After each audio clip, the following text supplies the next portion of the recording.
We showed you last week the damage the winter storms in February caused across the state. Another storm we covered from many angles was Hurricane Ida that made landfall on August 29th at Port Fourchon as a Category 4 hurricane. The devastation was widespread, causing billions of dollars of damage throughout the Gulf of Mexico, Louisiana, and Mississippi.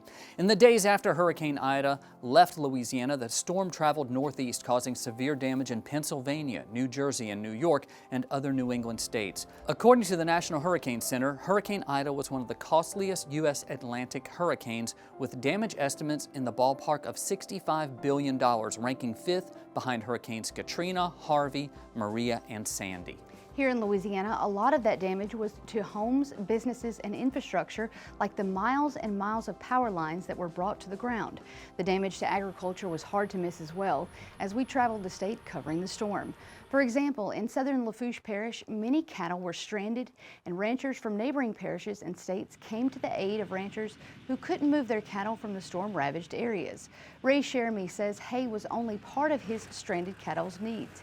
Drinking water was also a concern. Those cows stayed at least 4 nights that they could not lay down unless they were laying down in water.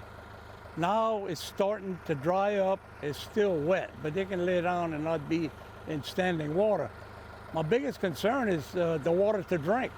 All that grass is rotten. The grass stinks, the water stinks, and I'm concerned that they might get sick by drinking that nasty water.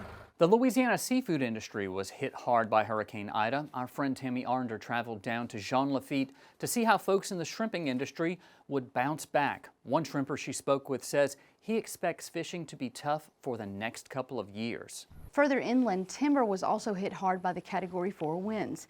Loose soils, heavy rains, and hurricane-force winds came together to create disaster for property near L'Oranger. According to property manager, the economics of replacing down timber gets really difficult following storms like Ida. Going forward, it's extremely expensive for the replanting, and when you don't have the income from a harvest to offset those expenses, it gets to be substantial. Other areas of agriculture damaged by Hurricane Ida include citrus in Plaquemines Parish, produce in Terrebonne Parish, and fall produce crops in the Florida parishes.